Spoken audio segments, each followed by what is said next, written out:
Capítulo 2. No entanto, depois de alguns dias, entrou novamente em Cafarnaum e relatou-se que ele estava em casa. Consequentemente, ajuntaram-se muitos, ao ponto de não haver mais lugar nem mesmo junto à porta, e ele começou a falar-lhes a palavra. E certos homens vieram trazer-lhe um paralítico, carregado por 4. Mas não podendo levá-lo diretamente a Jesus, por causa da multidão, removeram o telhado por cima do lugar onde ele estava, e tendo aberto um buraco, abaixaram a maca em que o paralítico estava deitado. E quando Jesus viu a fé que tinham, disse ao paralítico: Filho, teus pecados estão perdoados. Ora, alguns dos escribas estavam ali sentados e raciocinavam nos seus corações: Por que fala este homem desta maneira? Ele está blasfemando. Quem pode perdoar pecados senão um só, Deus? Mas Jesus, tendo discernido imediatamente pelo seu espírito que estavam raciocinando deste modo no íntimo, disse-lhes: Por que estáis raciocinando essas coisas em vossos corações? O que é mais fácil, dizer ao paralítico: Teus pecados estão perdoados? Ou dizer: Levanta-te, apanha a tua maca e anda?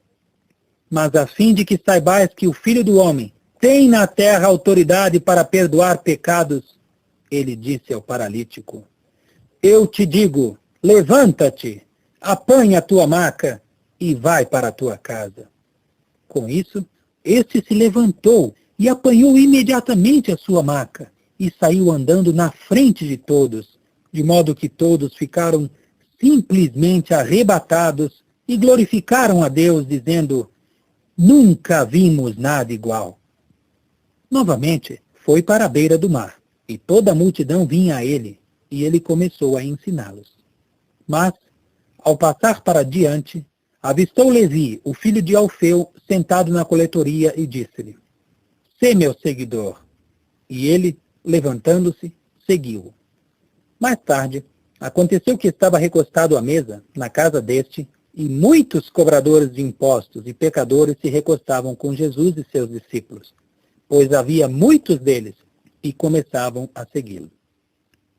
Mas os escribas dos fariseus, quando viram que ele comia com os pecadores e os cobradores de impostos, começaram a dizer aos discípulos: Come ele com os cobradores de impostos e os pecadores? Ao ouvir isso, Jesus disse-lhes: Os fortes não precisam de médico, mas sim os enfermos. Não vim chamar os que são justos, mas pecadores. Ora, os discípulos de João e os fariseus praticavam o jejum. Vieram assim e disseram-lhe: Por que é que os discípulos de João e os discípulos dos fariseus praticam o jejum, mas os teus discípulos não praticam o jejum? E Jesus disse-lhes: Será que os amigos do noivo podem jejuar enquanto o noivo está com eles?